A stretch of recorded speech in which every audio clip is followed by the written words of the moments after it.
What is going down, my YouTube family? It is your boy Zary from Zary's Mobile Gaming, coming at you today on a very early Sunday morning.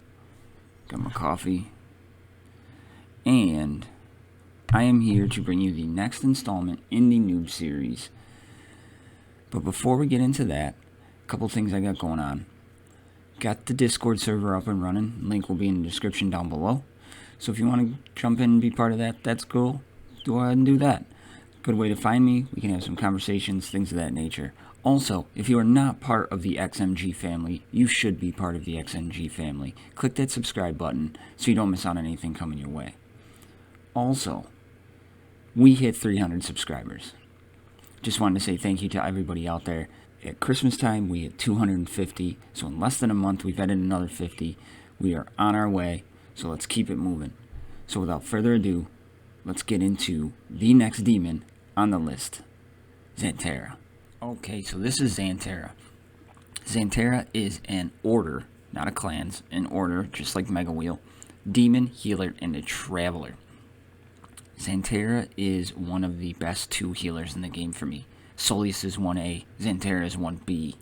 So let's look at her stats before we get into her moves and see what makes her one of the top healers in the game. Looking over her stats, Xantara does magic damage. Her magic damage comes in at 3,048. She has a critical chance of 18.19. Her health is at 23,284. Physical armor is rated at 31%. Magic armor is at 38%. Shield is at 28,095. Speed is at a very nice 140. Potency is at 33, tenacity is at 34. So looking at her stats real quick before we get into her move kit. She has great armor for a healer. Most of the time, healers are squishy and we got to give them health and we got to give them shield and we got to give them armor. You got to give her those things, it'd be nice, but her base health, her base shield, her base armor really aren't that bad, so that is really, really nice to start off with, so that could open up some rune options for us later on. So let's get into her moves. Her first ability is Hell's Whip. It deals 200% of magic damage to an enemy and heals the lowest health ally by 100% of the damage dealt. Magic damage is what we learned from the first one, and I just gotta say, her basic is great because it's not just a basic. You get somebody like a Mortha or even a Soleus. If you run Soleus without an ITL, his basic is just his basic. She is doing something off her basic to help out the team. Love that. Second ability is Sacrifice.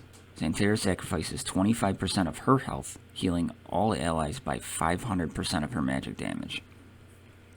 So what you have to understand here is you're sacrificing 25% of your health. So normally we stock up on health runes, but reading this, because the lower health pool you have, the less health you're sacrificing.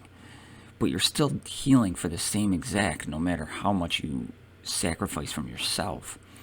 So, instead of putting those health primaries on, we're probably going to go shield on her. I think that'll increase her overall survivability. Move 3 deals 330% of magic damage to an enemy, recovering the same amount of her health. So, this is her heal on herself, so if she's going to use her sacrifice ability, then you can follow it up with her Kiss of Death and heal herself back up to max. Great move kit so far. And her passive restores 1 turn of a random ability at the start of her turn. Restores 1 turn of a random ability to a random ally. So she's reducing cooldowns as well. Overall fantastic. So looking at her moves, we see that she does her job very well. She is there to be the healer of the team. She is there to keep everybody alive. The only thing she doesn't do is restore shield, and I'm okay with that. What we're going to look at is, when we go into the runes, we got to look for magical damage. We want to look at shield over health. And there's a couple different ways you could rune her. So looking at her runes, we got a couple different options. You could go all health like always. You could go a damage and a health. You could go a speed and a health. My recommendation is that you go damage and health, increasing the magic damage, which she heals by. But if you can pull off the speed mods, we want her going constantly. Because if you can max out her passive as well, she's constantly reducing her cooldowns and somebody else's cooldowns. So the way I am going to rune her is going to be speed and health. So let me rune her, and I will be right back. Okay, so we are back with a full rune amulet. Now I went with the speed and the health. I focused primarily on secondaries of speed, damage, and then I went with tenacity. Because I do not want her to get stunned. I do not want her to be taken out of the battle with an ability block or something like that. Now, she will heal off her basic, which is nice, but it isn't a humongous heal. So let's go over the runes. We went with a damage, speed, shield, shield, and health. We went with a speed, shield, tenacity, damage, and damage. We went with an armor, speed, tenacity, shield, shield. We went with a damage, shield, health, shield, and damage. And we went with a shield, damage, crit chance, speed, and tenacity. The crit chance we don't necessarily need. Healers can crit, but the 4 speed was nice. And then I went with a tenacity primary with a critical chance, shield, damage, and damage. So let's see what it did to our overall stats. Looking at Xantara's stats, we brought up her magic damage by 240. Not the best, but not the worst. We brought up her health by 2680, bringing it to 25,964, and that's okay. Because we do want her to have health. We don't want her to have such a low amount of health where, you know, she gets two-shotted. So we got it to a very respectable level. We brought up her physical armor and magic armor right around 1% apiece. And we brought up her shield 5,800, bringing that to 33,895. I like that a lot. We brought up her speed 47, she's at 187. We brought up her tenacity 20.78%, bringing it to 54.78%. So that's really going to help in that tenacity potency exchange and rolls that happen. So all in all, I'm pretty happy with the way we ruined her. We got the speed on her, we got some tenacity to try to avoid her from being taken out of the battle. We gave her a little more health for survivability, but didn't go overboard, and we made the improvements in her survivability more in the shield area. So that is a plus. So let's take a look at Xantara's moves at level 2, and let's figure out how we're going to scroll sync her. Okay, Xantara's first ability at level 2 deals 105% of magic damage to an enemy, only heals the lowest health ally by 50%.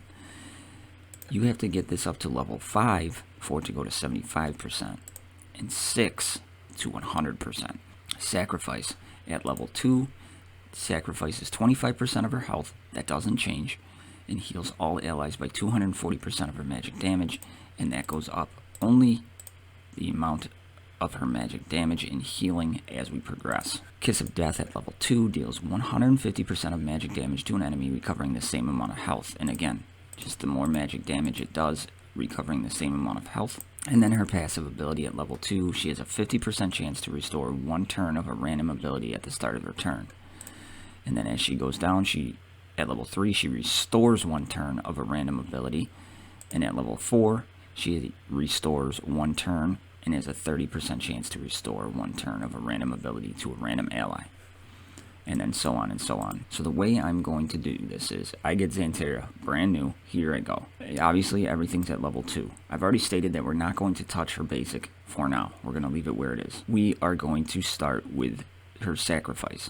We are going to take her sacrifice up to level 4. Xantara's sacrifice is 25% of her health, healing all allies by 340% of her magic damage. So we're going to leave her right there. Then we are going to come to her Kiss of Death. We're going to take that to level 3. We're just going to take that to level 3 just to get a little more heal to herself to recover that health. So that is nice. Then we are going to come to her passive ability. We are going to take her passive ability to level 4 again and stop. We want to take it to level 4 simply for the fact of it's a guaranteed 1 random ability at the start of your turn, but it also gives you that 30% chance to restore 1 turn. Yes, it's only 30% chance, but we are reaping the benefits of that full moves capability by getting it to level 4. Then we are going to come back and we are going to take Sacrifice to level 6. Then we are going to take Kiss of Death to level 6. Then we are going to take Demonic Metabolism to level 6, and then we are going to take her basic to level 6. That is the way I would sync my scrolls into her.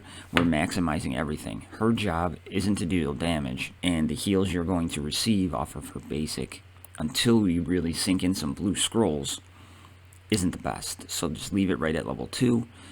Her main job is to heal the team. We are getting that by slowly bringing up 1, her second ability, and 2, her third ability.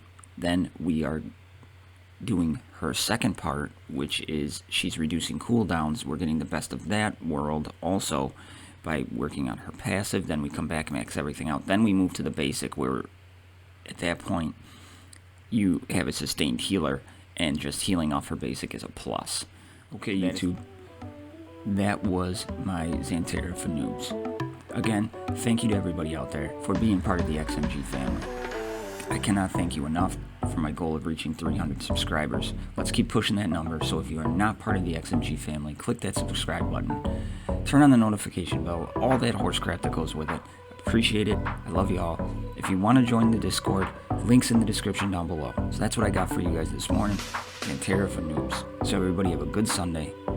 Be safe. Go Hawks. I love y'all. I'm out.